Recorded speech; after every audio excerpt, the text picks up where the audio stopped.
n'ont pas encore le séminaire, qui n'ont pas encore le livre, qui souhaiteraient l'avoir? Vous êtes combien? 1, 2, 3, 4. 4, oui, la prochaine fois, vous l'aurez. Hein. Pas de souci.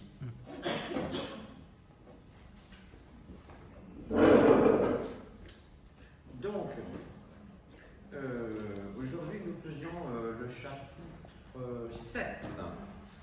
Le chapitre 7.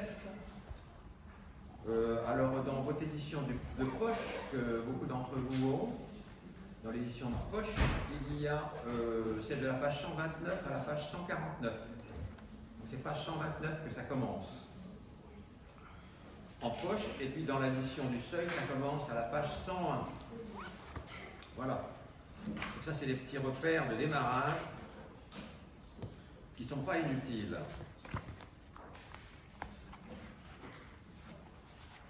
Alors, dans ce chapitre, qui est très difficile parce qu'on dit ça à chaque fois, enfin bon, c'est vrai parce qu'il embrasse beaucoup de concepts, ce chapitre-là. Hein. Il y a l'objet petit a, il y a le stade du miroir, il y a la fonction phallique, il y a l'Édipe, il y a tout un tas de choses. Et puis il y a des choses sur Emmanuel Kant, le philosophe Kant, etc. C'est vraiment très très vaste. Sur des physiciens aussi, sur Boisse, le physicien français Boisse, etc. Donc c'est vraiment un monde, quoi. Donc évidemment, je ne vais pas traiter tout ça en détail. J'ai fait une compilation, une compression, hein, pour que ça vous soit accessible, parce qu'il y a des choses, notamment la question du phallus chez Lacan, c'est d'une complexité effroyable. Et en plus de ça, il n'est jamais arrivé à quelque chose de stable par rapport à ce concept-là. Jamais.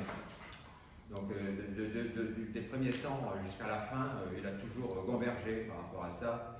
C'est très instable. Et d'ailleurs, si vous lisez les lacaniens que vous pouvez voir sur Internet sur la question du phallus, vous ne lisez pas de l'un à l'autre, c'est toujours différent. C'est toujours des choses différentes. Donc moi, je vous en dirai un mot, des choses qui sont assez fiables concernant cette question du phallus, mais pas, je ne vais pas m'étendre là-dessus, hein, parce que ça vaut pas, c'est pas la peine. Je l'ai fait une année. Hein, une année, on avait virevolté un petit peu dans toutes les formules de la sexuation, etc. Mais c'est un sacré boulot. Et puis finalement, c'est peut-être pas forcément absolument indispensable. Enfin, moi, je trouve pas, personnellement. Il y a quelque chose à dire à propos du phallus, que je vous dirai aujourd'hui, mais qui est, de mon point de vue, suffisant. Après, le reste, c'est de la dentelle, si vous voulez, hein, de la dentelle lacanienne, quoi. Hein. Donc, c'est de l'écume, un peu. C'est pas forcément rigoureusement nécessaire, pas vital du tout. Du tout. Donc, alors, ce chapitre-là, il est mal foutu au niveau de sa présentation. Ça, c'est Jacques-Alain Miller, c'est pas Lacan. Hein. Parce que Lacan parle tout de suite du stade du miroir. Il commence par ça. Hein. Et puis alors, mais le schéma concerné, il est à la page 140 hein, aux éditions Poche. Le schéma qui concerne le stade du miroir, il est à la page 140 de l'édition Poche. Et alors que c'est au tout début que Lacan en parle, donc c'est mal foutu. C'est pas très grave, hein, bien sûr, c'est pas très grave, enfin bon, c'est mal foutu. La première chose dont il parle, Lacan, c'est des traductions de Freud. Il parle d'un truc qui s'appelle les Nouvelles Conférences. Freud a écrit un bouquin qui s'appelle les Nouvelles Conférences de psychanalyse. Il en avait écrit un autre avant qui s'appelait les Conférences de psychanalyse. C'est pas la même chose. Il y a les Conférences de psychanalyse qu'il a écrites quand il était assez jeune. Et il a écrit les Nouvelles Conférences de psychanalyse quand il était assez vieux. Et c'est ça dont parle Lacan au tout début du chapitre. Dans vos toutes premières pages, il parle de ça. Pour une raison simple, c'est qu'il dit que c'est extrêmement mal traduit. Et alors, ce qui est curieux avec ces Nouvelles Conférences de psychanalyse, c'est qu'en fait, Freud ne les a jamais tenues, en fait, parce qu'il était malade. C'était dans les années 30, et Freud était déjà gangréné par son cancer de la mâchoire. Et vous savez, il avait un cancer de la mâchoire dû au fait qu'il fumait sans arrêt des cigares, tout le temps. Des petits cigares, et donc il avait un cancer de la mâchoire qui à l'époque évidemment ne se soignait pas du tout, même maintenant c'est pas évident, mais à l'époque c'était atroce quoi. Hein. Donc il avait été mutilé, on lui avait enlevé une partie de la mâchoire inférieure à Freud, et on lui avait mis une espèce de prothèse en ferraille qui avait été faite par un forgeron quand même, hein, pour vous dire un petit peu les trucs de l'époque quoi. Hein. Et donc il appelait ça son monstre. Et le soir, sa fille, ou le jour, je ne sais plus, le matin, sa fille lui posait cette prothèse et il hurlait, le pauvre. Ce n'était pas insensible pourtant, Freud. Hein. Il n'était pas pleurnichard, pas du tout. Il ne se plaignait jamais. Mais là, c'était des douleurs effroyables, quoi. Et donc, c'était à la fin de sa vie, donc il n'était pas capable de tenir des conférences. C'est pour ça qu'il a appelé ça, c'était un de pied de nez, quoi, pour dire je suis toujours vivant. Vous voyez, j'ai écrit un truc qui s'appelle Nouvelle conférence de psychanalyse, mais en fait, je ne les ai jamais tenues. Et il y a des chapitres, première conférence, deuxième conférence, mais ce n'est pas des conférences, c'est des trucs. Il n'était pas encore en Angleterre, mais presque. Il allait partir vers l'Angleterre pour fuir le nazisme, hein, vous savez, avec Marie Bonaparte, sa bonne fée. Marie Bonaparte, c'était l'arrière-petite-nièce de Napoléon Ier. Elle était dans la descendance de Lucien Bonaparte, qui était un frère de Napoléon Ier. Elle était dans cette descendance-là, Marie Bonaparte. Et donc, elle était un peu plus jeune que Freud, quand même, plus jeune que Freud, hein, mais contemporaine. Elle était contemporaine de Lacan, d'ailleurs, avec qui elle ne s'entendait pas du tout. Et Lacan s'est moqué d'elle de manière très cruelle. Lacan a été très méchant avec Marie Bonaparte. Il pouvait être très méchant parfois, Lacan. Il l'a humiliée même. C'était pas sympa parce que c'était une dame qui a eu beaucoup de mérite dans la mesure où elle a quand même permis à Freud de s'échapper de l'Autriche au moment de l'Anschluss, enfin, au moment où Hitler a envahi ça et où il était question d'envoyer Freud au four crématoire quand même. Hein. Et puis toute sa famille, hein, avec. D'ailleurs, ses sœurs sont parties au four crématoire à Freud. Enfin, lui, il a échappé grâce à Marie Bonaparte qui a payé une rançon colossale aux Allemands, aux nazis. Et elle était immensément riche de par ses héritages, et elle était d'autant immensément riche qu'elle avait épousé le roi de Suède. Grèce. Pardon ? Grèce. De Grèce, excusez-moi. De Grèce. Le roi de Grèce. Et donc, le roi de Grèce était aussi très très riche, donc les deux ensemble. Surtout que lui, il était. On dit de lui qu'il était pédophile. Bon, moi, je ne sais pas si c'est vrai ou pas, mais en tout cas, il était assez occupé à autre chose qu'à Marie Bonaparte, ce qui fait qu'elle était très libre d'elle-même et de son argent. Et donc, elle avait payé cette rançon colossale aux Allemands, mais pas seulement pour Freud. Elle a payé des rançons de 200 personnes quand même. Hein. 200 personnes, il faut le faire. Hein. Et ce n'était pas des petites rançons. Hein. Il fallait avoir des fonds quoi, hein, pour faire ça. Et tout ce petit monde-là, toute la famille Freud est partie en Angleterre. Avec toute la SBA-là, ils étaient une vingtaine à peu près. Ils ont fait une escale à Paris d'ailleurs. Vous pouvez trouver des photos, hein, on voit Freud à Paris sur un quai de gare. Hein, il est en transit vers l'Angleterre, où il s'est installé dans une magnifique demeure de Londres, très chic, demeure de Londres qui lui a été achetée par Marie Bonaparte. Parce que lui, il n'avait pas les moyens. Freud n'était pas riche, hein. Il était immensément connu. C'était une star. Hein. Il était aussi connu que maintenant, même peut-être plus. Mais il n'était pas très riche, voilà, parce qu'il faisait ses psychanalyses, bon, voilà, il y avait ses bouquins qui se vendaient un petit peu, mais c'était le début, quand même. Donc il ne pouvait pas payer des rançons comme ça n'était pas possible, il ne pouvait pas acheter la maison de Londres, etc. Alors, cette maison, elle se visite maintenant, c'est un musée. Si vous avez l'occasion d'y aller, visitez-la, parce que c'est très très beau, très jolie maison, et c'est assez émouvant parce qu'on voit toutes les affaires de Freud sont là. Son divan, ses lunettes, on voit des lettres qui sont posées sur son bureau, etc. Et donc c'est quand même assez émouvant de voir ça. Et il y a notamment sur un mur, il y a un dessin qui est très célèbre. C'est le dessin de l'homme au loup. Vous savez, l'homme au loup, c'est un cas très célèbre de Freud. C'était un monsieur qui faisait un rêve où il y avait toujours un arbre avec beaucoup de branches, et sur ces branches, il y avait des loups qui étaient posés, des loups la nuit. On voyait que leurs yeux luisants. Et ce qui est, le commentaire qu'en faisait ce patient était assez étonnant. Il disait: mais vous savez, monsieur Freud, ces loups, ils ne disent rien, ils sont totalement silencieux dans mes rêves. Voilà. Donc c'était des loups pétrifiés sur un arbre comme ça. Et donc Freud en avait fait une interprétation étonnante, mais qui avait visé juste, mais il fallait quand même y aller trouver, hein, l'interprétation qu'il a faite, il avait fini par trouver que ça correspondait, si vous voulez, à quelque chose de le contraire, le contraste du bruit que faisaient ses parents quand ses parents faisaient l'amour. Le fracas de ses parents faisant l'amour, était, si vous plaît, métaphorisé de manière inconsciente dans les rêves de l'homme au loup, par cet arbre avec ses loups totalement silencieux. Voilà. Et voilà, c'était l'interprétation de Freud. Et si je vous parle de ça, c'est parce que ce dessin de l'arbre, eh ben, il est à Londres, il est dans la maison. Hein. Il est sur un mur, dans un cadrement. Donc vous pouvez le voir. C'est assez étonnant de voir ça. C'est quand même un truc très connu. Très, très connu. Donc on peut le voir sans problème. Enfin bon, voilà, c'était pour dire que Freud... Alors c'est pour dire, oui, tout ça que Lacan dit, les nouvelles conférences de psychanalyse sont affreusement mal traduites. Il dit de manière très péjorative, par les dames de l'antichambre. Par les dames de l'antichambre. Les dames de l'antichambre, c'est Marie Bonaparte, bien sûr, et puis sa secrétaire, qui s'appelait Marie Berman, ou quelque chose comme ça. Mary Berman, ou quelque chose comme ça, oui. Et Berman, B-E-R-M-A-N, c'est ça. Et elles ont traduit, et c'est vrai qu'il y a des erreurs de traduction colossales. C'est vrai qu'il y a des contresens. Il y a des choses qui ne correspondent pas du tout. La très célèbre phrase de Freud, par exemple, Wo es wahr, wo ist der Denn, voilà, elle est très mal traduite. Et Lacan a été obligé de retraduire tout ça. Et donc, du coup, lui, il n'avait pas confiance dans les traductions. Il lisait ça en allemand, lui, hein, Lacan. Il lisait pas ça en français. Depuis, les traductions ont été refaites. Hein. Depuis, elles ont été refaites. Ce ne sont plus actuellement les traductions de Marie Bonaparte ou de Marie Berman. Non, non. Heureusement. Parce que c'était quand même assez approximatif, quoi. Hein. Marie Berman, c'était pas son métier, hein, elle était pharmacienne. Elle avait une pharmacie à Paris.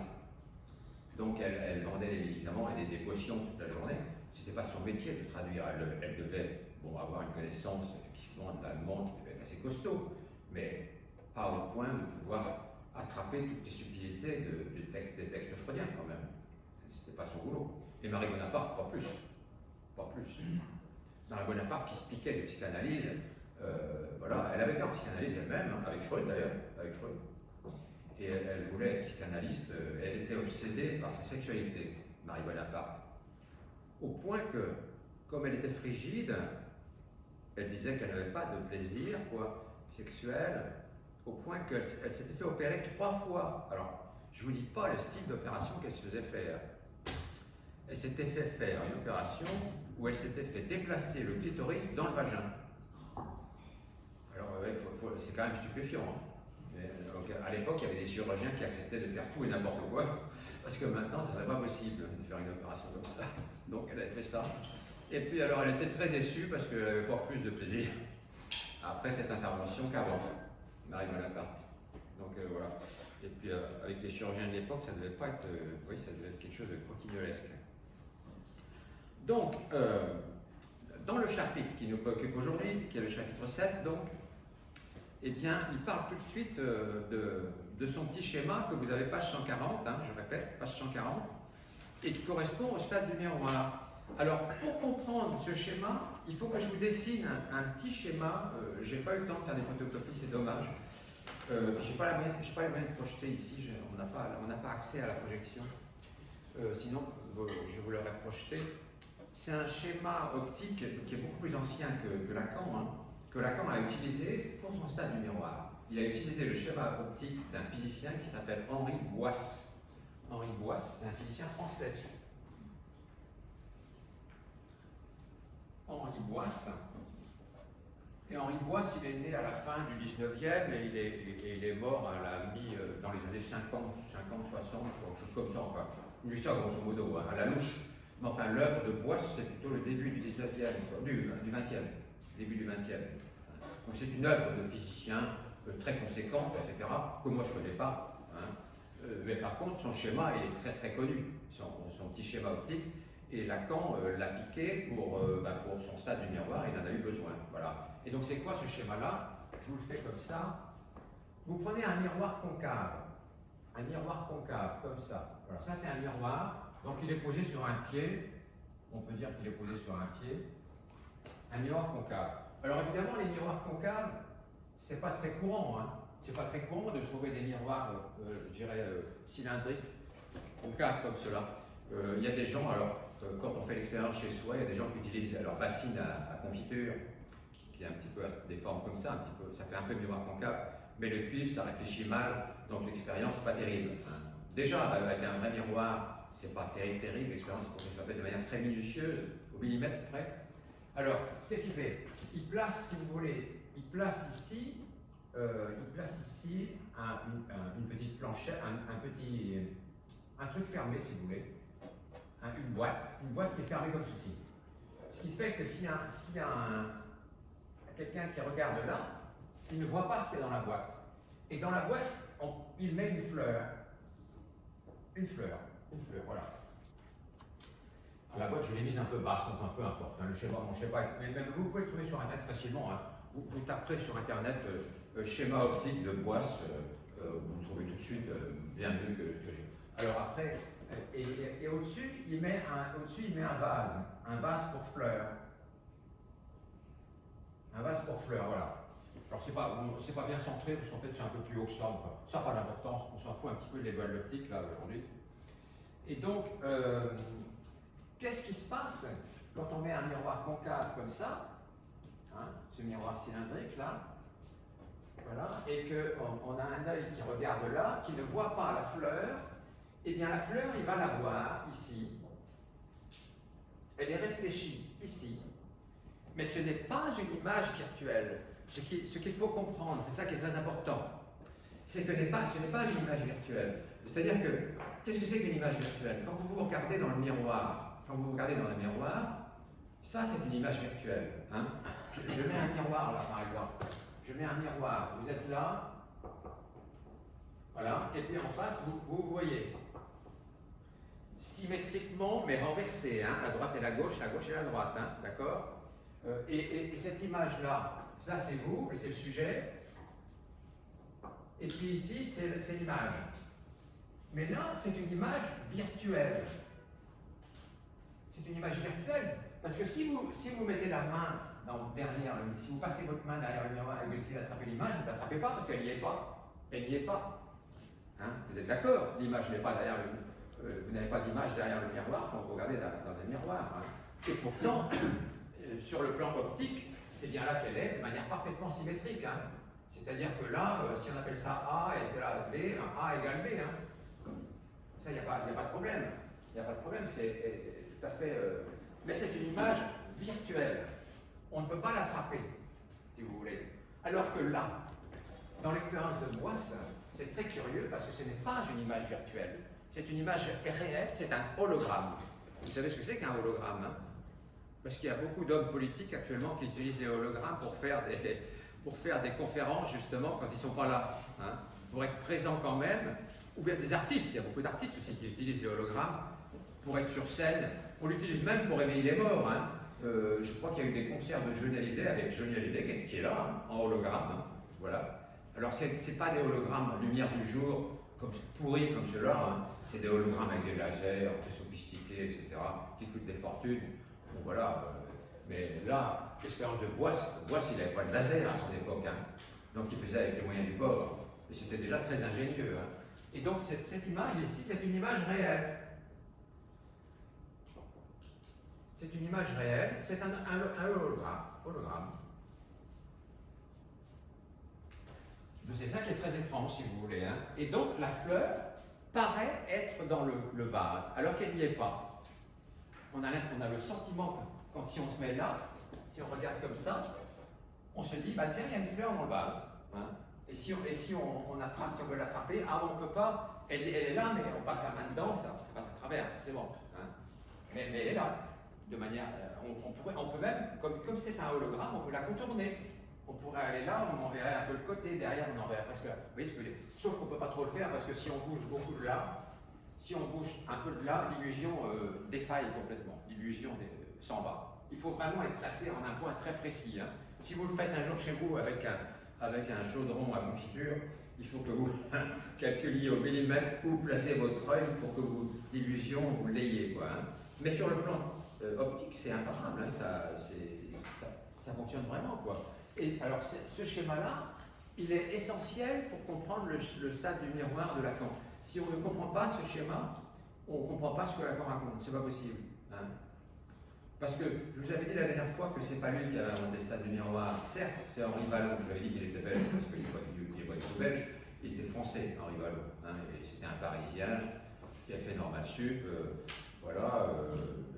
et qui était un type doué, et qui a surtout mis en place tout un tas de tests pour les enfants. Voilà, il était psychologue et médecin, il était médecin aussi, Et il avait mis en place des tests pour les enfants. Je ne suis pas sûr que les tests de Vallon servent encore beaucoup, peut-être. J'en sais rien. Personnellement, je n'en servais pas, mais peut-être que ça sert encore dans certains services, c'est pas exclu. En tout cas, il a beaucoup travaillé autour de ça. Et donc Vallon, lui, il avait déjà mis en place quelque chose d'assez intéressant, parce qu'il avait dit l'enfant se reconnaît dans le miroir comme étant lui. C'est déjà pas mal, hein, c'était déjà une solide avancée. Hein. Mais il n'avait pas été aussi loin que Lacan, quoi, bien sûr. Hein. Donc Lacan, lui, alors vous avez le petit schéma qui vous fait là, que vous avez dans les yeux, page 140, hein, page 140, vous avez le miroir sphérique, c'est pareil, il est là, c'est le même que dans l'expérience de Boisse, hein, c'est le même miroir sphérique, et puis vous avez la même petite cachette, là, la même petite boîte, avec dedans il a mis un vase. Il a mis un vase renversé. Un vase renversé. Et qu'est-ce qui se passe? Eh bien, c'est que ce vase renversé, on va le retrouver en hauteur. On va le retrouver là. Bon, ce sera terrible mon dessin, hein, mais c'est ça quand même à peu près. Hein. Si l'œil est ici, on va retrouver ce vase inversé. Mais, si votre œil est ici, et si on dit que le sujet est là, et votre œil est ici, eh bien, est-ce que le vase inversé, d'après vous, vous le voyez? Est-ce que le vase, vous le voyez là, en hauteur? Non, vous ne le voyez pas. Vous ne pouvez le voir que de là. Pour que l'illusion fonctionne, il faut que vous soyez dans ce cône-là, si vous voulez. Hein. Mais si vous êtes là, vous ne voyez pas le vase. Il n'y est pas. Il faut que vous soyez là. Ce qui veut dire que le sujet... Alors, si on dit que ça, c'est le corps du sujet, c'est ce que dit Lacan. Hein. Il dit même que c'est le corps propre, c'est-à-dire le corps qui ne parle pas encore. Hein. C'est le sujet, si vous voulez, qui est encore dans le néant, de cette façon, et qui n'a pas encore accès au monde. Hein. Il n'a pas accédé à la scène du monde, il ne parle pas. Voilà, et donc il est dans une boîte enfermée, inconscient, dans une boîte enfermée, et donc, grâce à, moi c'est là mon Gérard, donc grâce à cette espèce d'expérience-là, le schéma de Boisse, repris par Lacan, eh bien le corps, si vous voulez, va monter, et on va le retrouver là, en hauteur. Mais le sujet ne le voit pas. C'est ce que je vous ai dit, il ne peut pas le voir, il le verrait que s'il était là. Mais le sujet, il est là. Le sujet est là. Je le réécris, entouré, le sujet est là. Donc il ne le voit pas. Donc qu'est-ce qu'on fait pour qu'il le voie? Pour qu'il le voie, ben, regardez bien votre dessin, votre petit schéma, il y a un miroir ici. Il y a un miroir ici. Donc ici, comme c'est une image réelle ici,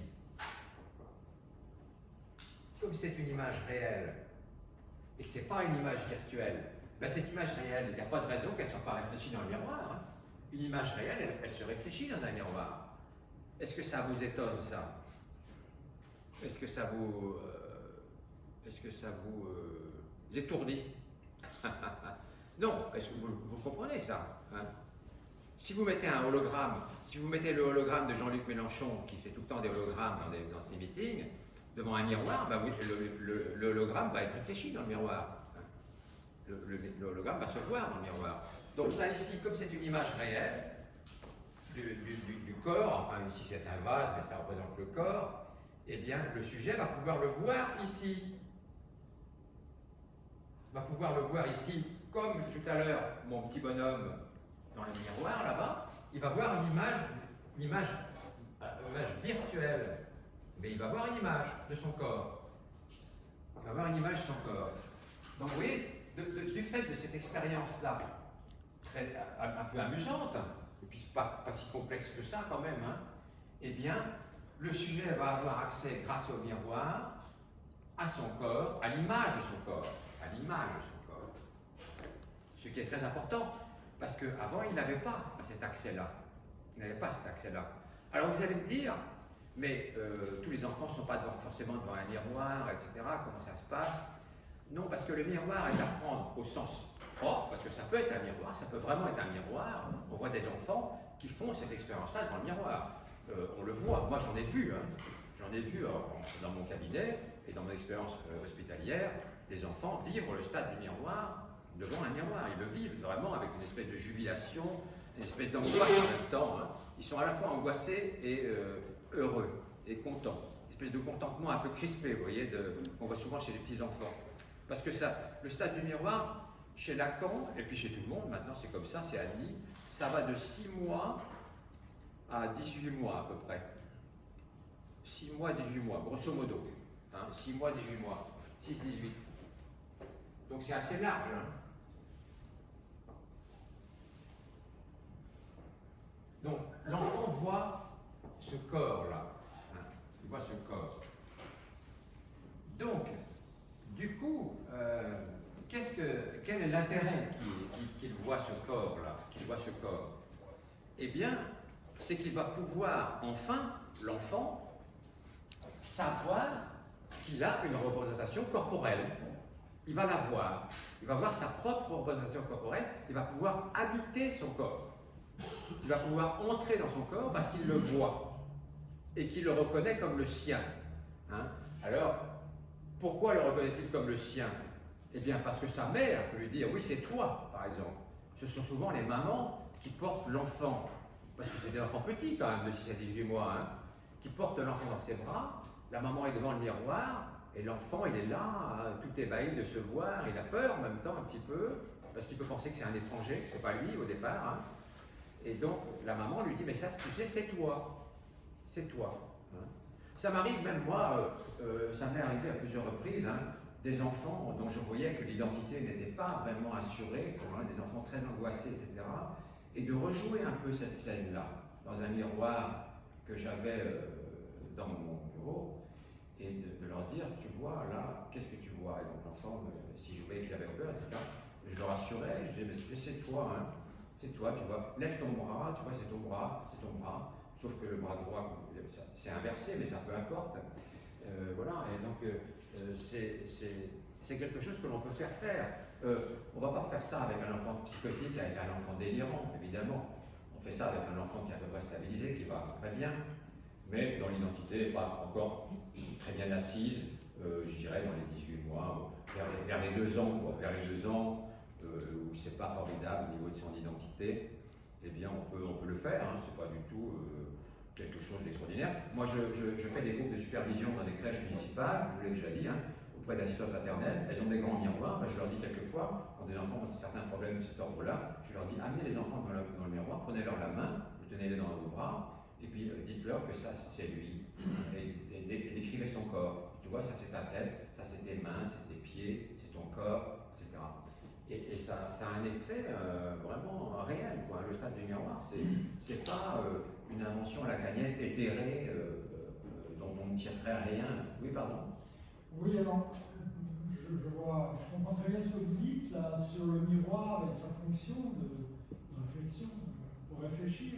Et pourquoi Lacan utilise ce dispositif un peu compliqué de miroir convexe? Qu'est-ce que ça apporte, ça? Oui, c'est parce qu'en fait, si vous voulez, dans la réalité, évidemment, les enfants n'ont pas de miroir convexe, concave chez eux. Hein.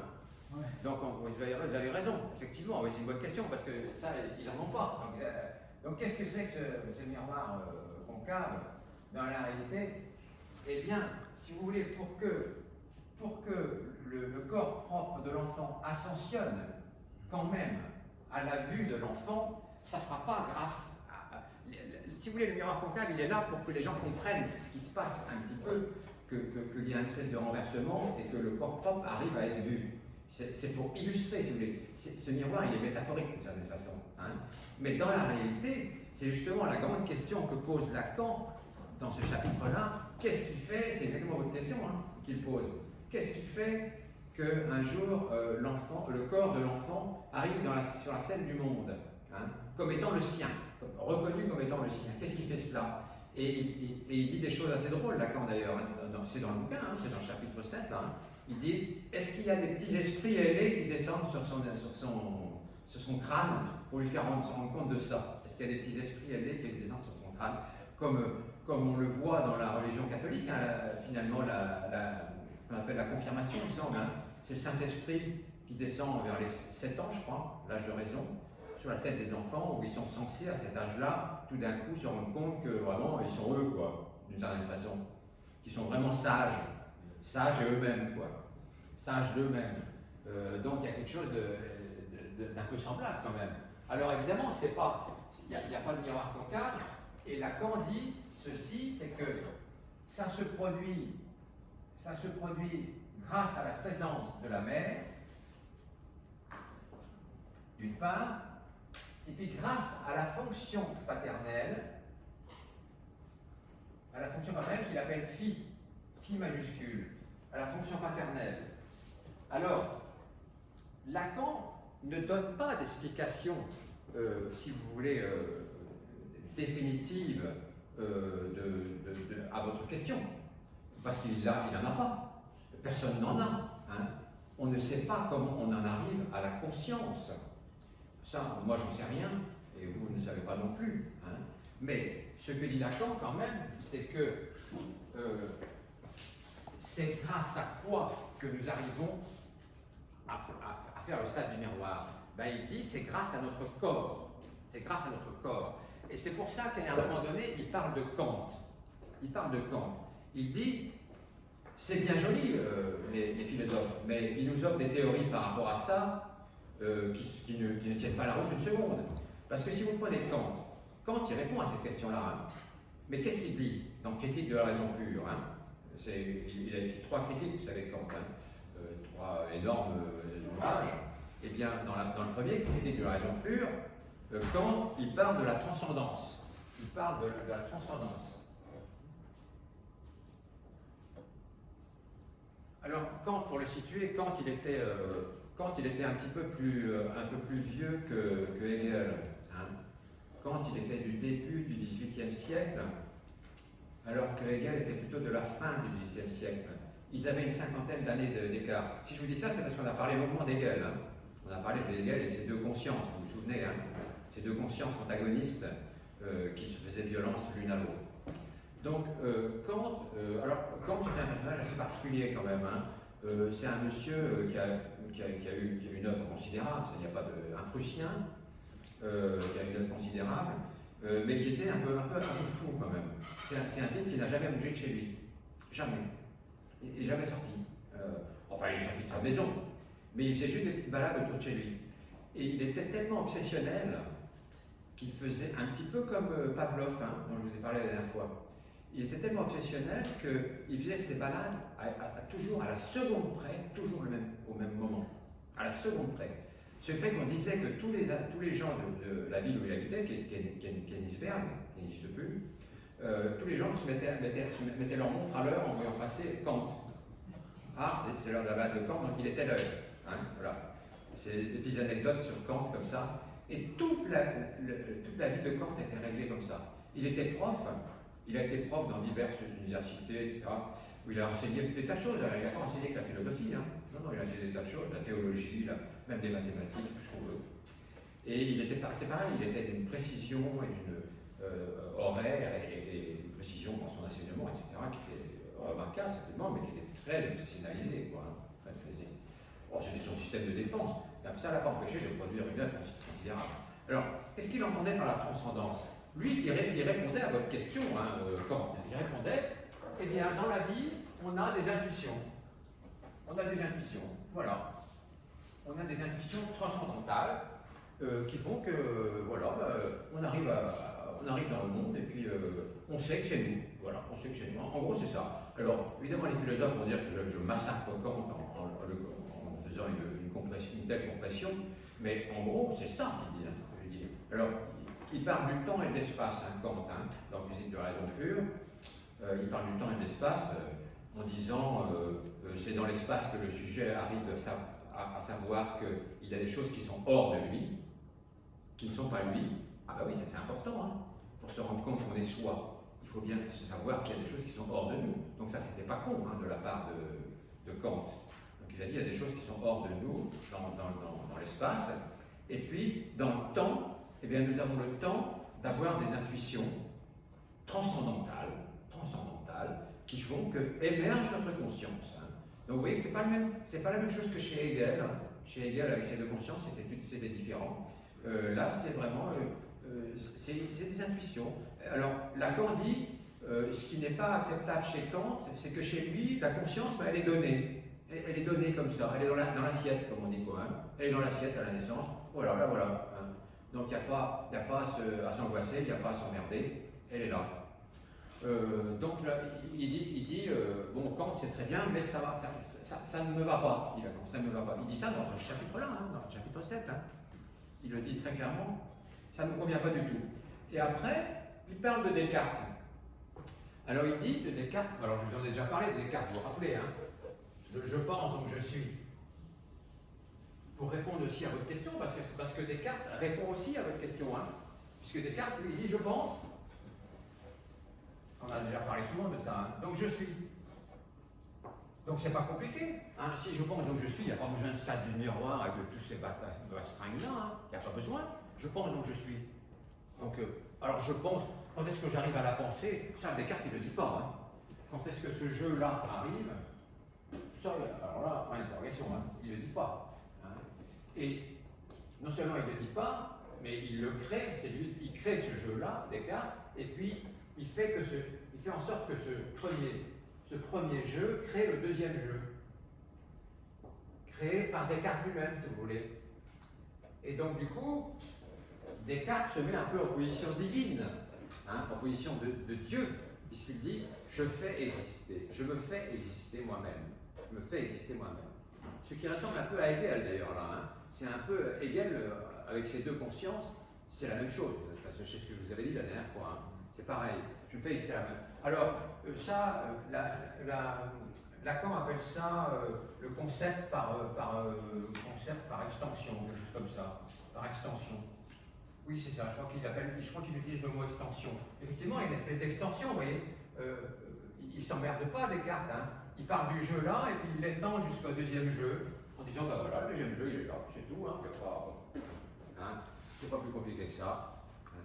Donc, Lacan, ça lui va pas. Ça lui va pas, il dit non, ça tient pas la route, tout ça, ni chez Kant, ni chez Hegel, ni chez Descartes. C'est pas bon. C'est pas bon. Lui, il a sa théorie à lui, voilà. Alors, la force de la théorie lacanienne, qui est très sophistiquée, hein, parce que stade du miroir, là, je vous en fais une version light, hein, mais consistante quand même. Hein. Sa force, c'est que, eh bien, on la vérifie chez l'enfant. Elle est ultra vérifiable. Si vous voyez des enfants de cet âge-là, observez-les eux-mêmes s'observant dans un miroir, et vous verrez, ce que dit Lacan, ça se produit, vraiment, hein, ça se produit. Et je vous dis, moi je l'utilise en pratique, hein, pour faire des soins. Je ne dis pas que je soigne les enfants comme ça, de manière miraculeuse, etc., mais quand même, on leur fait faire un progrès. On leur fait faire un pas quand on fait cette expérience-là avec les enfants dans un miroir. Alors, vous me direz, il n'y a pas toujours de miroir, mais alors c'est quoi ce miroir-là s'il n'y a pas de miroir? Eh bien, ça peut être la mère. Ça peut être la maman, tout simplement. Ça peut être la maman qui sert de miroir. L'enfant se voit dans les yeux de la maman, d'une certaine façon. Il est réfléchi par ce que la maman lui renvoie de lui-même, par le langage, par le discours de la maman qui lui dit « c'est toi, tu t'appelles comme ça, tu es né à telle époque, tu as un frère, tu as une sœur, etc. » Elle le situe, l'enfant, la maman. Et donc elle joue métaphoriquement le rôle de miroir, et pas seulement le rôle de miroir, elle joue le rôle de valider. Elle valide en disant « oui, c'est bien toi dans le miroir. C'est bien toi dans le miroir. Hein. C'est bien toi dans le miroir. » Donc vous voyez, c'est quand même une expérience qui est... Alors, et c'est pour ça que Lacan dit ce que dit Kant et ce que dit Hegel et ce que dit Descartes, ça ne tient pas la route parce qu'ils ne partent pas du corps. Voilà. C'est ça les normes. Oui, pardon. Je ne comprends pas tout à fait le père, la fonction du père. Je ne comprends pas. Oui, je vais vous en parler. Je vais vous en parler après. Oui, parce que je ne voulais pas tout mélanger. Hein, parce que c'est tellement compliqué que si j'en fais un espèce de millefeuille, après ça devient épouvantable. Hein. Mais je vais vous en parler après, je vous en dirai deux mots. J'en dirai pas grand-chose, hein, mais suffisamment. Et donc, oui, donc ça peut être. Oui, voilà, ce que reproche. Enfin, le reproche. Non, ce qu'il critique, plutôt. Enfin, un reproche, il est critique. Critique d'un littéraire, d'un médecin, psychanalyste. Il dit, ben, ça ne va pas, parce qu'il ne parle pas du corps. Il dit, moi, je parle de quelque chose de concret, le corps. Le vrai corps, la viande de l'enfant. Il y a un philosophe quand même qui a introduit la notion corporelle, c'est Merleau-Ponty. Oui, Ouais, oui, c'est vrai, c'est vrai. Oui, mais ça c'est beaucoup plus récent. Hein. c'est plus récent. Oui, non, là je parlais des philosophes anciens, enfin anciens, c'est pas les présocratiques non plus, hein, mais c'est quand même des philosophes du XVIIIe, quoi, hein, qui avaient beaucoup, qui étaient très taraudés par ça, du fait de la religion aussi, hein, qui était très fréquente à l'époque. Hein. Hegel avait eu même des soucis avec les religieux quant à ses thèses sur la conscience, etc. Il a eu des soucis. Hein. Il n'a pas été emprisonné, mais parce qu'il était très célèbre, mais il a eu des soucis quand même. Hein. Voilà, donc le gros avantage, c'est qu'effectivement, Lacan parle de l'enfant lui-même, de son corps. Il ne parle pas d'une idée abstraite comme ça, disant je pense donc je suis, ou alors c'est transcendantal. C'est transcendantal, c'est de l'ordre du divin aussi. Hein. On peut toujours dire ça, mais enfin bon, ça ne nous avance pas beaucoup. Hein. Pardon. Lacan dit même dans le stade du miroir que l'enfant se retourne vers la mère Oui, tout à fait. pour authentifier Tout à fait. auprès d'elle ce qu'il voit. Absolument. Et c'est un mouvement Absolument. qu'on peut observer. On peut l'observer tout à fait. Moi, je l'ai déjà vu plusieurs fois. L'enfant se retourne vers la maman, effectivement, pour demander son approbation. Ce qu'il dit, Alain est tout à fait juste. Il lui demande son approbation. Est-ce que c'est bien moi? Et la maman valide, en disant, regarde, c'est toi, là, dans le miroir. Eh bien, ça marche. Ça marche. C'est fantastique, quoi. À quel point ça se vérifie, quoi. C'est pas des trucs de transcendance. C'est pas de l'ordre du divin non plus. C'est pas une espèce de créationnisme divin. Non, c'est pas ça. C'est vraiment de la matérialité du corps. Alors, évidemment, il y a quand même un souci, même chez Lacan. Hein, c'est comment est-ce que ce corps-là peut arriver sur la scène du monde.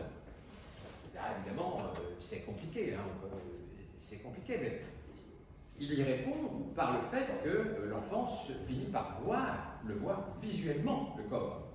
C'est ça la réponse de Lacan. Hein. Alors, ça ne répond pas tout à fait à la question de la naissance de la conscience. Mais ça, Lacan, il ne s'y risque pas. D'ailleurs, il s'en moque en disant il n'y a pas de petits esprits ailés qui descendent sur la tête de l'enfant. Il dit ça.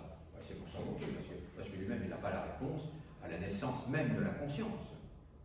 Mais il dit quand même que l'enfant arrive sur le monde pour parler et pour être dans l'altérité, pour voir les autres, pour se reconnaître dans l'autre, eh bien, grâce à ce mécanisme-là.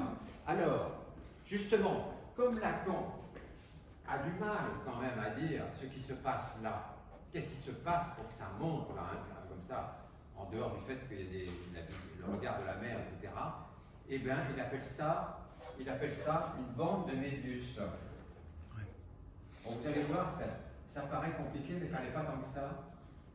Il appelle ça une bande de méduses. Qu'est-ce que c'est qu'une bande de méduses? Eh bien, vous en avez une dans votre chapitre. Hein. Vous en avez une dans votre chapitre, je ne sais plus à quelle page elle est, vers la fin. Vers la fin, vous avez une bande de méduses qui vous est dessinée. Oui, même oui, absolument. C'est bête, je n'ai pas pris le livre. Dans la première page, le livre. La première page, oui. Vous voyez une bande de méduses avec des petites fourmis qui se baladent sur la bande de méduses. Vous n'avez pas tous le livre encore. Pardon?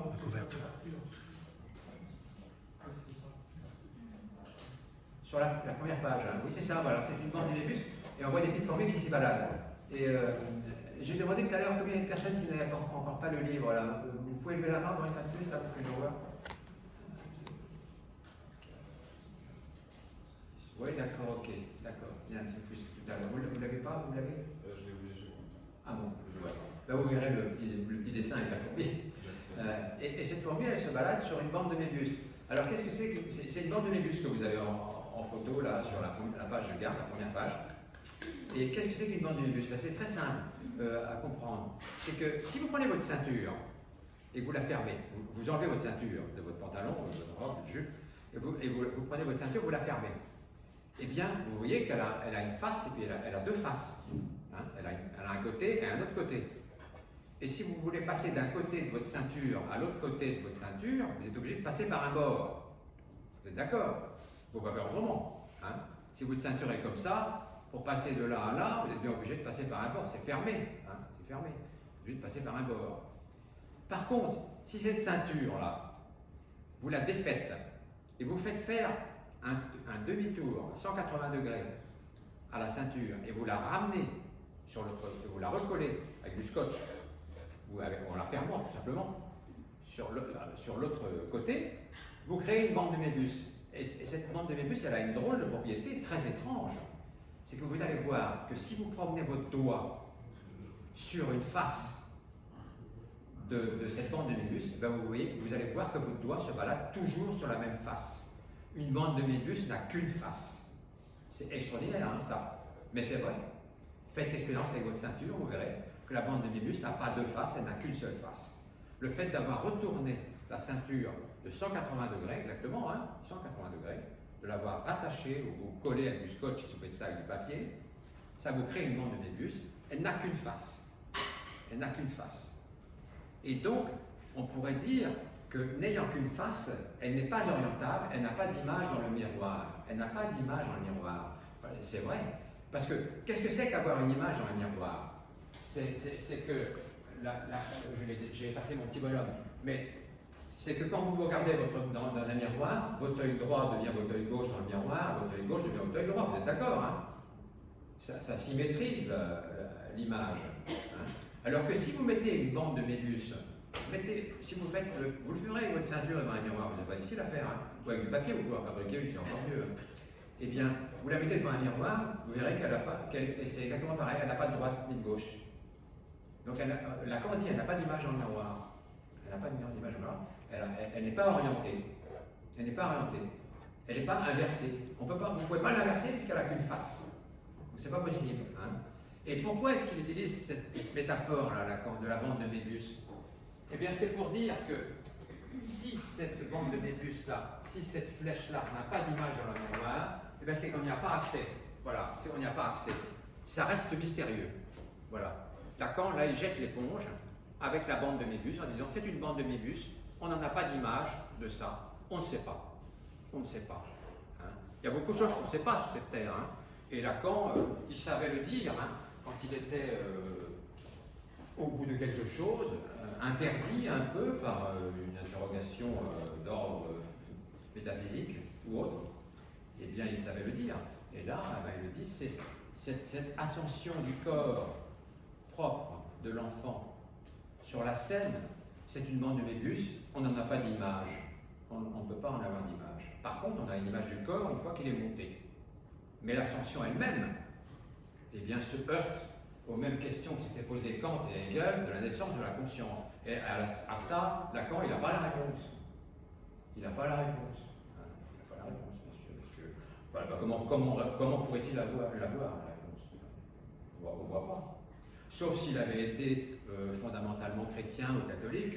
Les catholiques, bon, ils pensent que c'est Dieu qui leur donne, pourquoi pas, hein, chacun, c'est tout à fait honorable et respectable, hein, de croire que de par la bonté divine, que vous avez accès à votre propre conscience, vous avez une âme, voilà ce qu'on dit hein, dans la religion catholique, vous avez une âme, bon, ça c'est tout à fait estimable, hein. On peut ne pas le croire, on peut le croire, chacun fait comme il veut. Mais Lacan n'était pas, on ne sait pas, Lacan il était ambivalent hein, par rapport à la religion catholique, il avait un frère qui était moine, qu'il aimait beaucoup, ils s'entendaient, ils étaient vraiment, ils n'étaient pas jumeaux, mais ils avaient un amour l'un pour l'autre très très fort. Et le moine, qui était plus jeune que Lacan, un petit peu plus jeune, a essayé longtemps de convertir Lacan. Quand même, il disait, quand même, je pense que tu crois, mais tu ne veux pas l'admettre. Voilà, comme c'est une merveille. Alors, voilà, mais non, Lacan était je sais pas honnêtement. D'ailleurs, quand il est mort, Lacan, il a eu une drôle de phrase. Hein. Il est mort, il avait un cancer abdominal et il a été opéré, il a été plutôt charcuté, hein, peu de choses, hein, comme Freud un peu, en 1980, 81. charcuté, et donc il y avait des tas d'agrafes dans le ventre, tout avait lâché. Et donc il a senti tout d'un coup que c'était la fin, et il a dit cette phrase étonnante, et c'est vrai, elle est validée par tout un tas de gens qui étaient là, hein. Il a dit « Je suis obstiné, je disparais ». Ah, j'avoue que moi je ne comprends pas cette phrase-là, je ne la comprendrai jamais. Si vous avez vous une explication, moi je ne l'ai pas. Il a dit ça, je vous l'ai fait, hein, je suis obstiné, je disparais. Voilà la dernière phrase de Lacan. Pourquoi il a dit ça? Si c'était un bout de gomme, j'en sais rien. En tout cas, sur des... comme quoi il est resté compliqué jusqu'au bout. Hein. Oui. Jusqu'à la dernière seconde, il nous a balancé une espèce d'énigme, voilà, jusqu'à l'ultime moment, comme il l'a fait toute sa vie. Comme il l'a fait toute sa vie. Ceci dit, il avait dit une phrase étonnante bien avant de mourir, pas tellement longtemps avant. Il avait dit, s'il arrive un jour que je m'en aille, ce qui est évident, hein, dites-vous bien que c'est pour être autre, il avait dit, pour être autre avec un A majuscule, pour être autre enfin, une fois mort, hein, je serai autre enfin avec un A majuscule, à force d'avoir voulu l'être toute ma vie malgré la loi. Alors qu'est-ce que ça veut dire cette phrase étrange là, hein? C'est une phrase bizarre quand même. Hein? S'il arrive que je m'en aille, dites-vous que c'est pour être autre enfin malgré la loi. Ça veut dire ceci que l'autre, vous savez, c'est une espèce de totalité. Je vous l'avais dit déjà hein, plusieurs fois dans les 2 chapitres précédents. C'est une totalité puisque c'est le lieu de tous les symboles. C'est le lieu infini de tous les symboles. Non quantifiable puisque c'est un infini.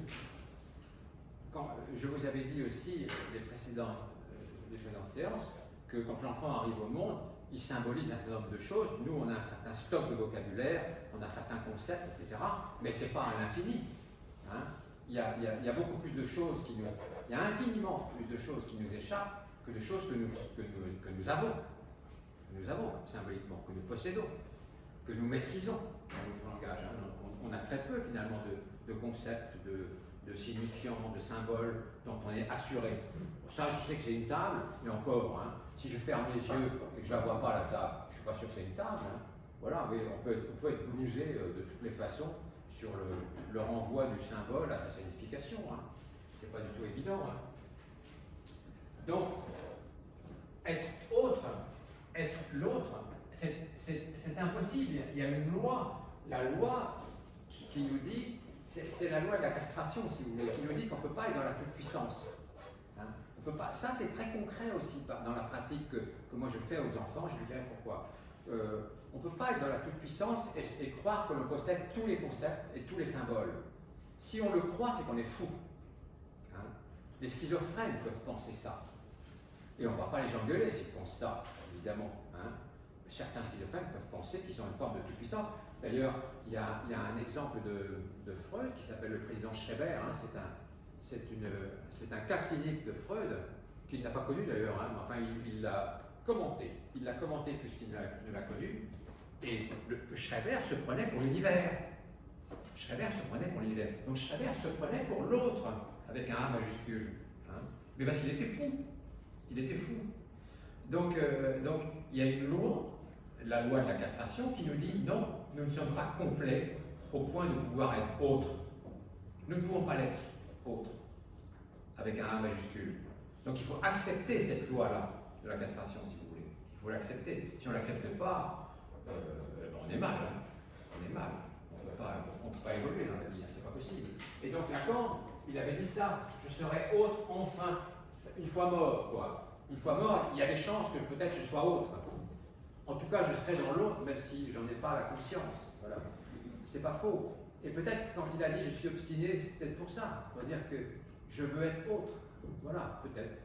Mais ce n'est qu'une hypothèse de ma part, ça. Hein, ça vaut pas plus cher que ça. Ça vaut pas plus cher que ça.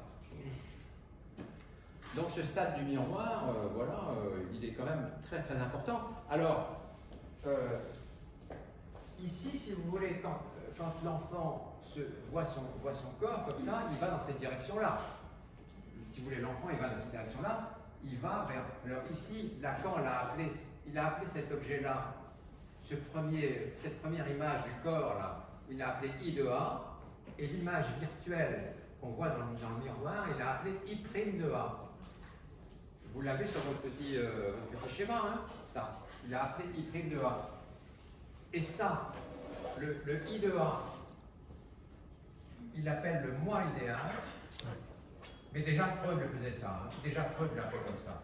Et le I' de A, il appelait l'idéal du moi. Vous allez comprendre pourquoi, c'est pas du tout compliqué. Hein. C'est pas du tout sorcier. Hein.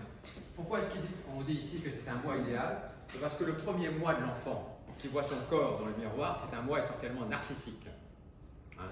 C'est-à-dire que l'enfant se prend pour une totalité, encore là. Hein. Il n'est pas encore vraiment dans l'altérité, l'autre n'existe pas vraiment encore, il se voit lui, il se dit c'est moi, mais d'autres il n'y en a pas encore. Hein. Donc c'est purement narcissique ce premier moi, donc c'est pour ça qu'on l'appelle le moi idéal. Donc on place le moi avant idéal, si vous voulez, pour dire que c'est vraiment le moi.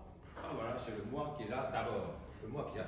Et après, quand l'enfant va voir l'autre, va reconnaître l'autre et les autres dans le miroir, comme lui ressemblant, comme étant semblable à lui, eh bien, du coup, il va rentrer dans l'altérité. L'altérité va être possible, alors qu'elle ne l'était pas. Mais le problème, c'est que cette identification à l'autre, parce que l'enfant va s'identifier à l'autre. C'est ce qui se passe dans les crèches, hein, dans les crèches municipales ou autres, toutes sortes de crèches, municipales et non municipales. Eh bien, les enfants arrivent entre 6 et 18 mois à se voir les uns les autres et à se dire, ben, tiens, il y a d'autres. Il y a moi d'abord, je me suis dans le miroir, je le sais que c'est moi, grâce à ma maman, ou un autre tiers, c'est pas forcément la maman. Et donc, et puis les autres, et puis il y a des autres, il y a l'autre aussi, il y a l'altérité. Alors, l'enfant, ça lui plaît moyennement l'altérité au départ. Hein. Pourquoi ça lui plaît moyennement? Eh bien parce que pour se construire, l'enfant, il est obligé de s'identifier à l'autre. Et ça ne lui plaît pas d'avoir, si vous voulez, à prendre chez l'autre ce qu'il lui faut pour se construire lui. Ça crée de la rivalité. Voilà. Le stade du miroir crée de la rivalité. Quand l'autre apparaît, il devient un rival. Et on voit ça dans les familles. Hein. On voit ça dans les familles. Quand un enfant petit arrive tout d'un coup à avoir une petite sœur ou un petit frère, moi j'ai beaucoup de consultations pour ça. Hein. L'enfant qui est le plus âgé, qui a peut-être 2 ans, est souvent dans un état de rage et de colère vis-à-vis du nouveau-né, ou même de la maman enceinte, simplement, hein, de la prévision d'un autre qui va arriver, qui va être un rival. Hein, qui va être un rival à la fois qui va aimer beaucoup, qui va adorer, parce qu'il va prendre chez lui tout ce dont il a besoin pour se construire lui-même, mais qu'il va détester parce qu'il est obligé de faire comme ça. Et donc ça crée une espèce de rivalité terrible.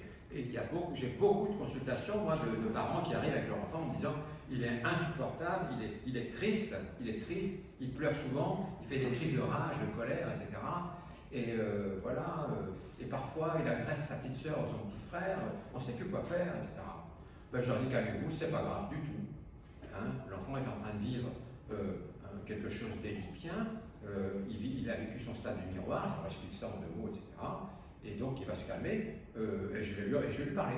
Et moi je parle à l'enfant, je lui dis écoute, assis-toi là, mets-toi en face de moi, bouge pas, et je vais te parler, je vais te causer, et je cause à l'enfant, je lui explique ça, j'explique. Hein.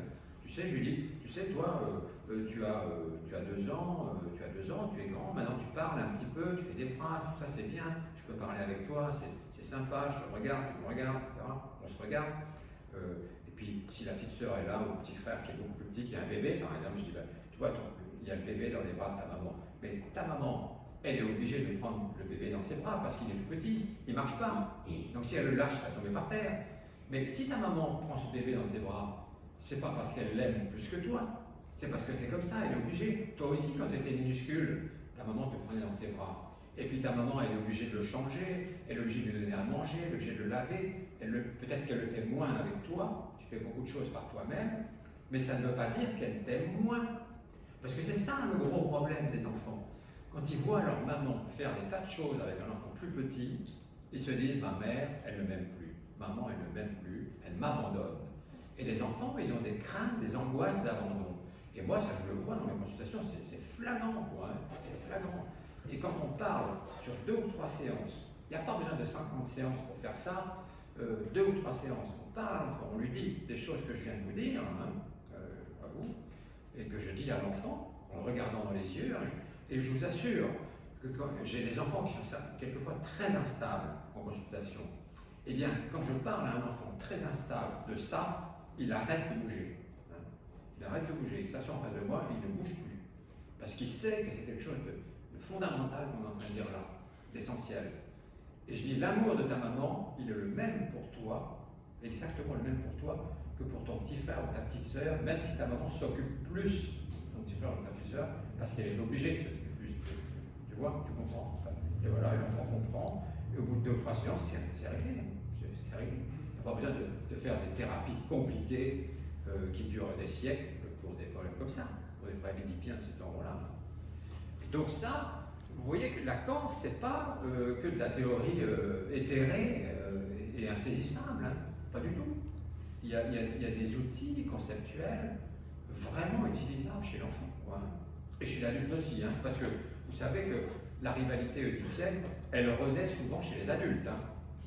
Moi, je la vois souvent se rejouer chez des adultes plus ou moins âgés, ça dépend, il y a un peu tous les âges, on voit se rejouer ça. Et je leur dis à ces gens-là, vous rejouez une scène de votre toute petite enfance où vous étiez en rivalité avec un petit frère, une soeur, je ne sais pas, on fait un petit arbre généalogique et on essaie de voir un petit peu avec qui ça pouvait être. Et voilà, et on peut arriver là aussi. Alors, c'est moins rapide avec les adultes, hein, parce que les adultes résistent à cette explication-là. Il y a des adultes qui me répondent, mais non, c'est des conneries ce que vous me racontez là, ça se peut pas, c'est trop vieux, c'est pas ça, etc. Ah, je dis, ben oui, c'est peut-être des conneries, mais vous allez voir, progressivement, vous allez savoir que c'est vrai. Et la plupart des gens finissent par le comprendre. Et ça les aide énormément, ça, finalement. Hein. Cette chose-là, qui n'est pas difficile à expliquer, vous voyez. Mais il faut parler, il ne faut pas avoir peur de parler aux enfants. Hein, c'est essentiel. Il ne faut pas faire des consultations, et comme font certains, ça arrive, je sais, il y a certains psychiatres qui les font comme ça. Il faut asseoir les parents en face d'eux, mettre l'enfant dans un coin, ils parlent au alors qu'est-ce qu'il a, alors qu'est-ce qu'il fait, qu'est-ce qui lui arrive alors. Ah ben il fait ci, il fait ça, ah bon d'accord, ben, c'est bon, maman elle va respire ça, etc. Puis pas un regard vers l'enfant, pas un mot à l'enfant, ça sert absolument à rien, des consultations comme ça. Moi je dis à l'enfant, c'est toi qui viens consulter. Hein. Françoise Dolto, elle le disait d'ailleurs à l'enfant, hein, elle disait à l'enfant, c'est toi qui viens. C'est toi qui viens. Ou alors, si c'est ta maman qui t'oblige à venir, c'est à ta maman de venir. C'est pas à toi. Voilà, elle était cash, hein, pour ça. Donc, il faut parler à l'enfant, bien entendu, parler à l'enfant. Alors, beaucoup de gens n'osent pas le faire parce qu'ils se disent, mais je ne sais pas comment on fait pour parler à un enfant qui est si petit, comment on fait, quoi, c'est compliqué. Mais je l'ai vu ça avec des stagiaires, parce que j'ai eu beaucoup de stagiaires psychologues hein, pendant ma carrière, et donc à l'hôpital, et je voyais bien qu'ils avaient des difficultés à parler avec les enfants, ils n'y arrivaient pas, quoi. Ça leur faisait peur de parler à des enfants tout petits, ils ne savaient pas quoi leur dire. Donc pardon. Ouais, juste une question, il faut être convaincu de ce que vous dites pour pouvoir le dire comme ça à un enfant. Je veux dire, comment vous savez que la mère a effectivement le même amour pour l'aîné que pour le frère qui vient Parce que dans 99,99% des cas, c'est vrai, tout simplement. C'est une banale statistique, quoi. D'ailleurs, les mamans sont entièrement d'accord avec ce que je dis. Elles disent, mais oui, bien entendu. D'ailleurs, elles le redisent à l'enfant, toujours. Hein. Mais oui, tu sais, je t'aime aussi fort que ton petit frère ou ta petite sœur. Il n'y a pas de différence pour moi. Elles le disent, ça. Elles le valident, ça, à tous les coups. Hein. Après, ce que vous dites, c'est pas idiot du tout, parce qu'il peut y avoir des petites préférences hein, inconscientes hein, pour tel ou tel enfant. Mais l'amour foncier, si je puis dire, hein, l'amour foncier d'une mère pour son enfant, pour ses enfants, est équivalent la force, si vous voulez, la force pulsionnelle de l'amour d'une mère pour ses enfants, a priori, il est équivalent. Après, on peut noter des petites discordances, des chouchous, comme on dit, des choses comme ça, vous voyez, des espèces d'oscillations comme ça, un peu versatiles. Ça peut exister. Mais après, il peut y avoir des mères aussi qui sont pathologiques hein, et qui peuvent détester un enfant qu'elles n'ont pas voulu, par exemple. Hein. Ça répond aussi à votre question. Vous n'avez pas tout à fait tort, hein, parce que vous avez même raison. Ça, il y a des cas où effectivement ça se produit. Mais là, c'est grave. Là, c'est grave. Et, bon, évidemment, on n'applique pas tout à fait le même protocole. Là, parce que là, il y a quelque chose à soigner du côté de la mère. Il y a certainement une défaillance dans l'histoire de la maman. C'est une histoire qui remonte peut-être à très loin et qu'on ne connaît pas. Donc, du coup, dans ce cas de figure-là, il y a un travail à faire avec la maman. C'est autre chose. Hein. On est dans un autre cas de figure. Mais dans la grande majorité des cas, ça se passe de manière, j'allais dire, presque idyllique, quoi. Hein, dans la grande majorité des cas. À quelques exceptions près, quoi. Donc, tout à l'heure, j'ai parlé du phallus, c'est ça. Voilà, j'ai parlé du phallus, je vais dire un tout petit mot, mais pas beaucoup, hein, parce que c'est peut-être pas indispensable d'en dire des tonnes. Le phallus, qu'est-ce que c'est alors, Lacan l'écrit comme ça. Quand il écrit en majuscule, il utilise la lettre grecque phi majuscule. Donc, il l'écrit comme ça.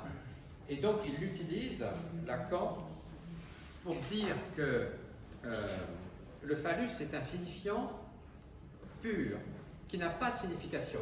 Hein. Lacan avait une thèse par rapport à la linguistique qui était très particulière. Hein.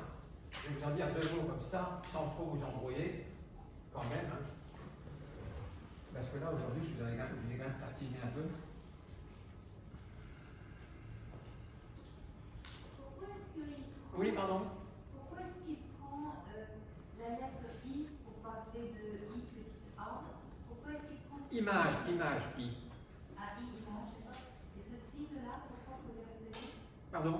Pourquoi est-ce qu'il prend ce pictogramme pour dire le phallus? Parce que ça veut dire, c'est le phi, parce que phi comme phallus. Ah, d'accord. Oui, c'est le phi grec. Hein, c'est ça, c'est la lettre phi majuscule grecque. La lettre minuscule, c'est ça, la lettre minuscule. Oui, D'ailleurs, vous l'avez sur vos schémas. Hein. Si vous regardez le petit schéma que vous avez page 140, vous avez le moins phi. Je ne me suis pas étendu pour vous l'expliquer aujourd'hui parce que je me suis dit ça va faire peut-être un peu trop. Encore sur aussi compliqué que ça. Si j'ai le temps, je vous l'expliquerai en 2 secondes. Pourquoi il y a la lettre moins phi? J'aurai peut-être pas le temps aujourd'hui, mais c'est pas grave. J'aurai le temps une autre fois. Je vais expliquer des choses plus importantes, des choses essentielles. Je vous ai expliqué un peu le trognon de cette histoire de miroir, hein, voilà, parce que c'était quand même très important. Donc le phi, alors oui, les linguistes traditionnels, comme celui qui est le plus connu, qui s'appelait Saussure, hein, disent il y a un signifiant, c'est un symbole, hein, il y a un signifiant, et puis il a sa signification. Par exemple, si on remet une fleur là, eh ben on va écrire fleur en bas.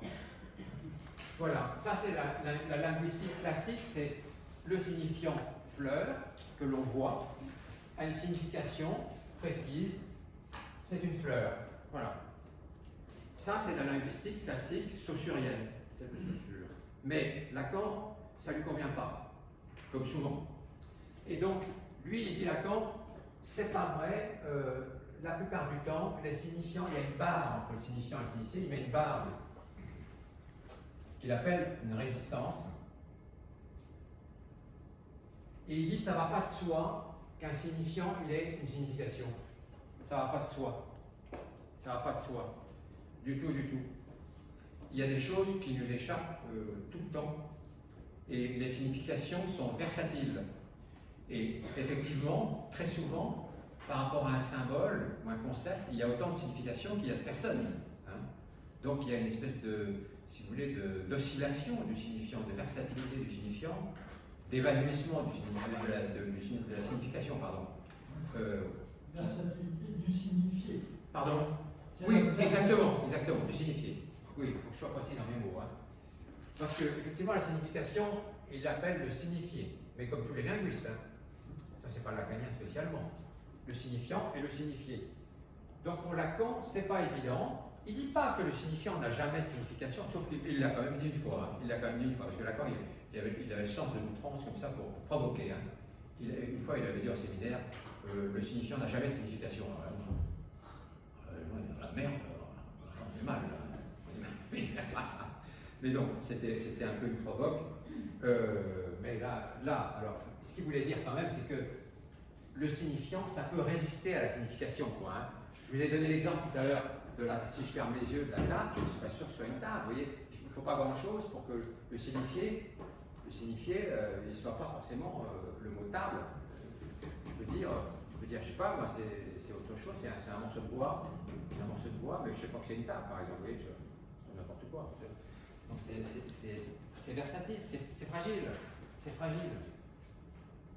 Et donc, alors pourquoi je parle du phallus dans tout ça? Parce que Lacan dit que le phallus c'est un signifiant qui n'a pas de signification, mais ça, il le dit, c'est un concept a priori. Hein. C'est pas une découverte, il n'a pas découvert ça dans une mine de sel ou bien je ne sais où dans un magasin. Hein. Non, c'est un concept qu'il a mis en place en disant on peut très bien dire qu'il y a un signifiant qui n'a pas de signification. Il a dit c'est même nécessaire. Je vous avais parlé une autre année du film 2001 Odyssée de l'espace de Stanley Kubrick. Alors les plus jeunes d'entre vous l'ont peut-être pas vu, mais c'est un film, un très beau film de Stanley Kubrick, 2001 Odyssée de l'espace, magnifique, hein, où des astronautes s'en vont, alors la plupart sont congelés pour pouvoir aller très loin, hein, puis décongelés à l'arrivée, pour pouvoir aller sur une planète extrêmement éloignée. Alors évidemment c'est plein de péripéties parce qu'il y a un ordinateur qui est foireux, qui est pervers, un ordinateur qui est pervers, qui les fout dans la merde, pour dire le mot, pendant le voyage et tout ça. Donc c'est compliqué pour eux de faire ce voyage. Mais à un moment donné, bon ça on passe, ils arrivent sur une planète, et sur cette planète il y a une espèce de mégalith, comme ceci là, énorme, noir, qui est là comme ça, posé sur la planète où ils arrivent. Et autour de ce mégalithe, il y a des espèces d'hominidés, je dirais, de mi-hommes, mi-singes, qui sont autour, et qui sont tout autour de cette espèce de phallus, justement. Hein. Ça a la forme d'un phallus, hein. C'est phallique comme forme, en tout cas. Et ils tournent tout autour, et ils sont inquiets, les singes. Ils sont inquiets. Ils tournent, ils poussent des cris, ils cassent des os, etc. Ils sont pas à l'aise avec ce truc, parce qu'ils savent pas ce que c'est. Parce que ce signifiant-là, ce mégalithe, cette espèce de menhir, si vous voulez, cette espèce de menhir fabriqué par Stanley Kubrick, qui est noir, c'est inquiétant parce qu'il est dans la nuit, il est sur un astre qu'on ne connaît pas, il y a ces espèces d'étranges créatures qui dansent autour, mais de manière angoissée. Cette espèce de mégalithe représente justement le phallus, et n'ayant pas de signification. C'est ça qui énerve les singes. N'ayant pas de signification. C'est ça qui énerve les singes. C'est que ça n'a pas de signification, ça les angoisse. Et donc, qu'est-ce qu'ils font, les singes? Eh bien, comme je vous l'ai dit, ils cassent des os, etc., ils s'énervent, et en cassant des morceaux de pierre, etc., ils finissent par fabriquer un outil. Dans le film. Et c'est intelligent de la part de Kubrick. Hein. Donc, il fabrique un outil, et donc du coup, si vous voulez, cet outil, il lui donne une signification. Pas au mégalithe, hein, mais à l'outil. La signification de faire telle ou telle chose, de pouvoir tuer un animal, par exemple, pour le manger, hein, ou pour le découper, avec quelque chose qui est un petit peu affûté. Ils peuvent lui donner un nom, ils peuvent le nommer. Alors que les mégalithes, ils ne peuvent pas le nommer. Donc le phallus, il représente quoi? Il représente un signifiant essentiel auquel on ne peut pas donner de signification, mais qui permet toutes les autres significations. Voilà, c'est ça, hein, la thèse lacanienne. C'est-à-dire que si vous, dans votre vie, vous êtes énervé par quelque chose que vous ne comprenez absolument pas, vous n'avez pas accès à la compréhension de telle ou telle chose, ça va vous énerver et ça va vous obliger à comprendre tout un tas d'autres choses, à nommer tout un tas d'autres choses. Vous allez être obligé, Parce que vous n'allez pas pouvoir rester en face d'une énigme toute votre vie. Ça n'est pas possible. Vous ne pouvez pas rester dans l'angoisse d'être face à une énigme devant vous, et donc vous êtes dans l'obligation d'aller vers des significations de ce que vous êtes, de ce que vous faites, des objets que vous connaissez, etc. Donc le signifiant primordial, ce signifiant sans signification, est essentiel. Et c'est pour ça que Lacan le met là. Il le met là parce qu'il dit, dans le stade du nirvana, dans cette espèce de montée du corps propre sur la scène du monde, et bien justement, grâce à ce signifiant qui n'a pas de signification, l'enfant va pouvoir avoir des significations autant qu'il en veut. Parce que le manque qu'il a ici, le manque radical, si vous voulez, qu'il a en ce qui concerne le fait de ne pas pouvoir accéder à la signification du phallus, va l'obliger à nommer les autres choses. Ce qu'il est capable de nommer, y compris ce qu'il a construit lui-même, par exemple, comme les outils construits par les singes. Ils vont pouvoir les nommer en s'en servant, en leur donnant un usage particulier. Donc c'est pour ça que Lacan le place là dans son schéma, le phi, pour dire que il permet l'accès à la signification, même si entre le signifiant et le signifié, ça résiste. Si ça résiste entre les deux, c'est quand même faisable, voilà. Donc, en ce qui concerne le phallus, on peut aller beaucoup plus loin que ça. Il y a des séminaires entiers de Lacan qui sont consacrés qu'à ça. C'est monstrueux de complexité. On n'ira pas. On n'ira pas. C'est pas utile. C'est pas utile. Si vous comprenez simplement ça, cette histoire-là, qu'il y a un signifiant qui ne peut pas trouver sa signification, eh bien, voilà, c'est déjà pas mal, et qui vous aide, qui vous force à en attraper d'autres, des significations, parce que celui-là, vous ne pouvez pas. Là, vous avez tout compris du phallus, je dirais. À la limite, le reste, on s'en fout.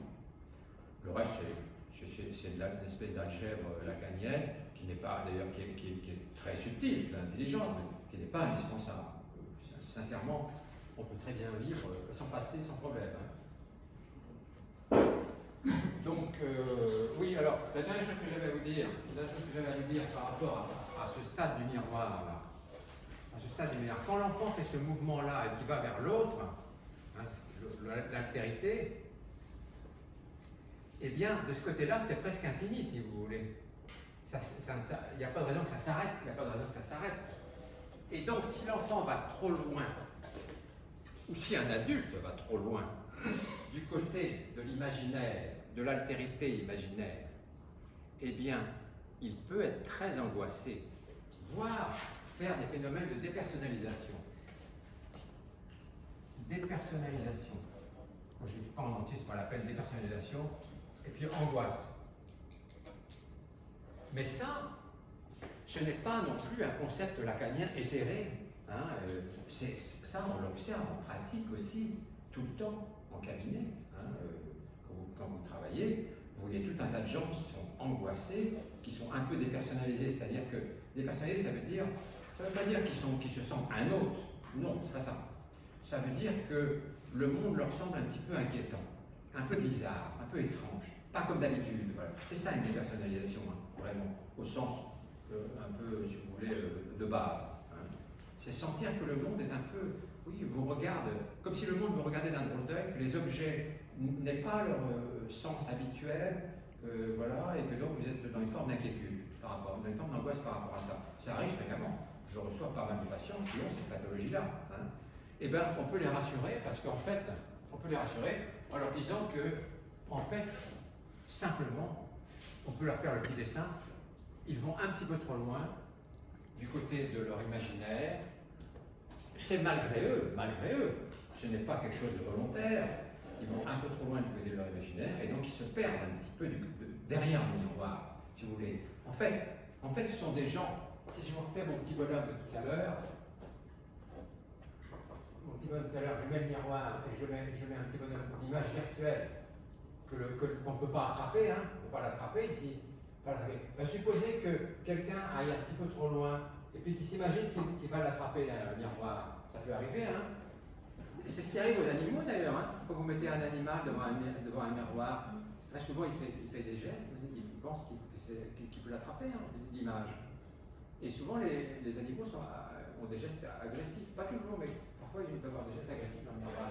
Et bien là, si vous allez un petit peu trop loin, vous allez penser que vous allez la trouver, cette image. Mais comme c'est une image virtuelle, comme ce n'est pas une image réelle, vous allez être mal à l'aise. Vous allez être très mal à l'aise parce que c'est une image virtuelle. Hein, vous allez être très mal à l'aise, vous allez être angoissé. Vous allez être angoissé parce que c'est un objet que vous ne reconnaissez pas. Ce n'est pas un objet qui vous est familier. Voilà, c'est ça. Hein. Quand je disais, c'est ce que Freud avait déjà trouvé. Hein. Freud avait déjà parlé de ça. Il appelait ça l'inquiétante étrangeté. Freud. L'inquiétante étrangeté. Et Lacan en parle de manière géniale dans un gros bouquin qui s'appelle Les Écrits de Lacan. Hein. Ça, c'est une somme. Hein. C'est pas facile à lire.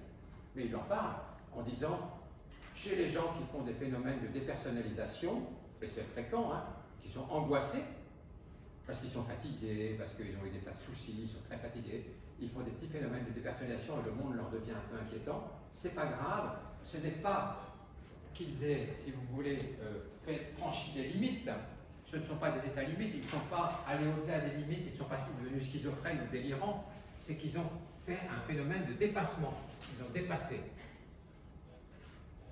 Voilà, ils ont dépassé, simplement.